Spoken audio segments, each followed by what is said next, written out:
Guys, yun guys, tipak na.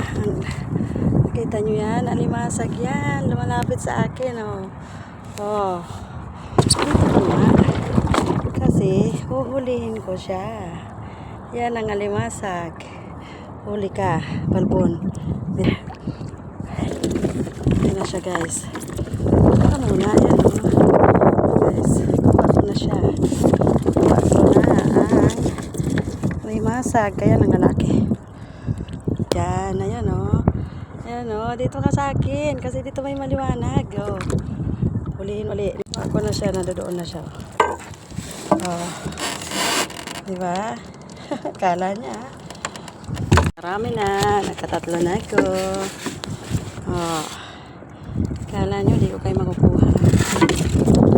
Abe, uwi na sana kami. Kuha na naman ng lalagyan. Ito ang aking part-time ngayon, guys. Ang dami na nila. Pero anong gagawin? Ayun pa, nakikita nyo yan? Nakikita nyo yan? Yan. Ayan, nakikita nyo? Yan, ang kinukuha ko ngayon. Sakit nga lang mga gat.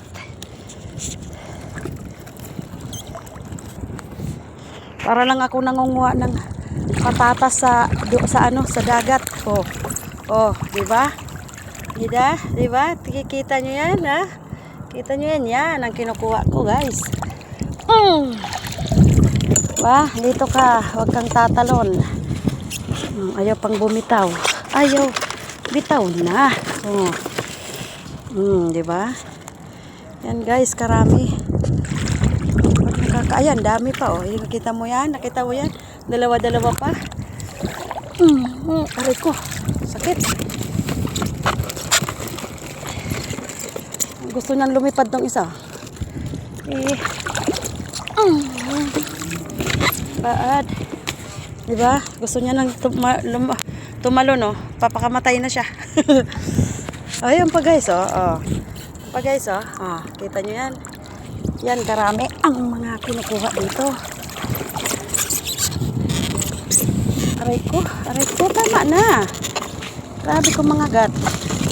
Kaya may mga gloves kami. Hawak mo ang gamit para sa kanila. Aba yung isa, andun pa yung isa. Nakakatuwa lang guys kasi ang dami nila. Nakita nilang ilaw, lalapit talaga sila. Ang tataba yun guys. Yala, babalik na muna kami. Kuha kami ng ang aking yan, mabalik na kami guys. Kukuha muna kami ng lalagyan, isa pa. Kasi punong-puno na talaga. Yan, plastic na yan. Pusit yan. Di ba? Ang lalaki po niyan. Ayan, ganyang kalaki. Ang saya pagmasdan. Pag ganyan ang mga nahuhuli namin. Di ba? Ang lalaki. Puro pa babae. Ayan, 3 estero talaga. Yung isa dyan, pinakamalaki. Ayan guys.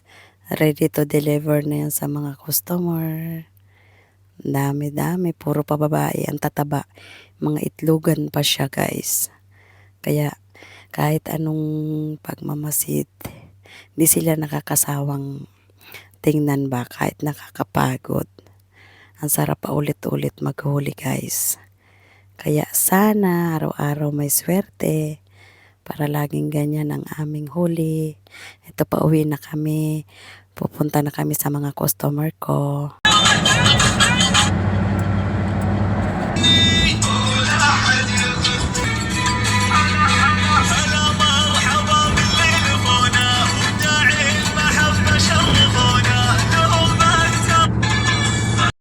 Ayan guys, pan-deliver na yan sa customer.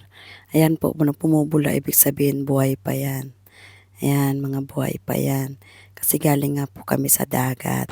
Ayan babae. Lalaki yun. 6 na piraso, 1 kilo. Yan. Yan po ang aming 6 na piraso, 1 kilo. Ang saya kasi pinakyaw na ng supermarket yan guys. Ang mahal pa ng kuha nila kasi nga Ang lalaki at ang tataba, puro yan aligi guys. Nako, di talaga ayawan kasi ang lalaki ng sukat niya. At sariwang sariwa, fresh na fresh. Kaya iyan, tinitimbang na nila para malaman kung ilang kilo. Ang bigat, ang laki. Ang dami niyan guys, puro babae yan. Hindi naman yan pinili pero talagang puro babae siya. Yung mga nakuha namin. Kaya iyan, nakakapagod pero masaya. Parang naglalaro lang kami sa dagat. Parang nagdadampot lang pa kami ng mga bato. Kaya yan, kaya karami ang mga nahuli namin. Marami pa gabi. Kaya yan na lang yung inanakilaan na talaga yan doon sa supermarket kasi tumawag kagabi pa. Ah, 47. 37.